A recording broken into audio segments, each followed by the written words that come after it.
अस्सलाम वालेकुम viewers, Tasty Planner YouTube channel में आप सबको most welcome. Karachi mutton korma बनाने के लिए 1 कप ऑयल का डाल दें और हाफ कप देसी घी। अगर आप देसी घी में कोरमा बनाना चाहते हैं तो 1.5 कप देसी घी का ले लें और ऑयल को स्किप कर दें। 700 ml दही डाल। चमचे को आपने दही में इतनी देर मारना है कि दही दानेदार बन जाए, क्योंकि हम दानेदार कोरमा तैयार कर रहे हैं और इसका दाना बनना ज़रूरी है। नए व्यूवर से रिक्वेस्ट है, चैनल पर नए हैं तो चैनल को सब्सक्राइब कर दें और बेल आइकन को प्रेस कर दें। ये देखें, दही का दाना बन गया है, ऐसा ही हमें दाना चाहिए। 2 टेबलस्पून सूखे धनिए का पाउडर। सूखे धनिए का आपने पाउडर डालना है, इसे दरदरा या मोटा नहीं डालना। 1 टेबलस्पून क्रश किया हुआ ज़ीरा। हाफ टेबल स्पून नमक। नमक आप कम ज़्यादा कर सकते हैं। 1 टेबलस्पून सुरख मिर्च। 1 टीस्पून जायफल और जावित्री का पाउडर।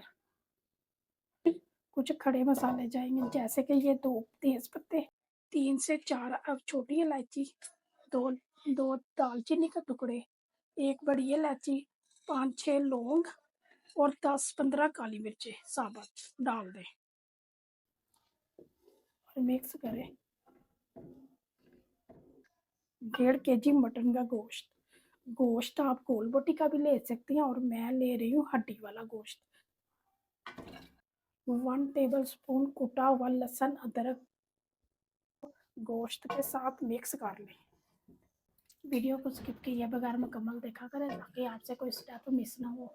और जो लोग हमारी वीडियो को मुकम्मल देखते हैं उनका बहुत बहुत शुक्रिया। आपका वीडियो को लाइक और शेयर करना हमें मोटिवेट करता है और हमारी हौसला अफजाई होती है। अगर आप गोल बोटी का गोश्त लें तो उसमें पानी कम जाएगा, क्योंकि मैंने हड्डी वाला गोश्त लिया, इसमें पानी उसको थोड़ा सा ज़्यादा जाएगा और 500 ml में पानी डाल रही हूँ साथ।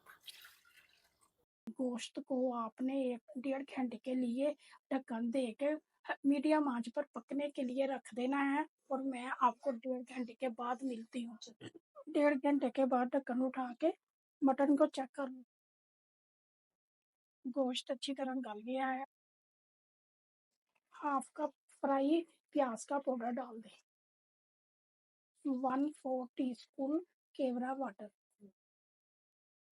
कौरमे में कोई सब्जी वगैरह नहीं जाती, जैसे कि हरी मिर्च टमाटर वगैरह नहीं डालना चाहता, सिर्फ प्याज भी ब्राउन की हुई डालते। कराची मटन कौरमा तैयार है, इसे कढ़ाई में डाल के गर्मा गर्म नान के साथ सर्व करें। मटन कौरमे की रेसिपी अगर आपको पसंद आई है तो वीडियो को ज़्यादा से ज़्यादा लाइक करें और अपने फ्रेंड और फैमिली मेम्बर के साथ वीडियो को शेयर करें। बहुत सारी दुआओं और प्यार के साथ मुझे दे इजाज़त। अगली वीडियो तक अल्लाह हाफिज़।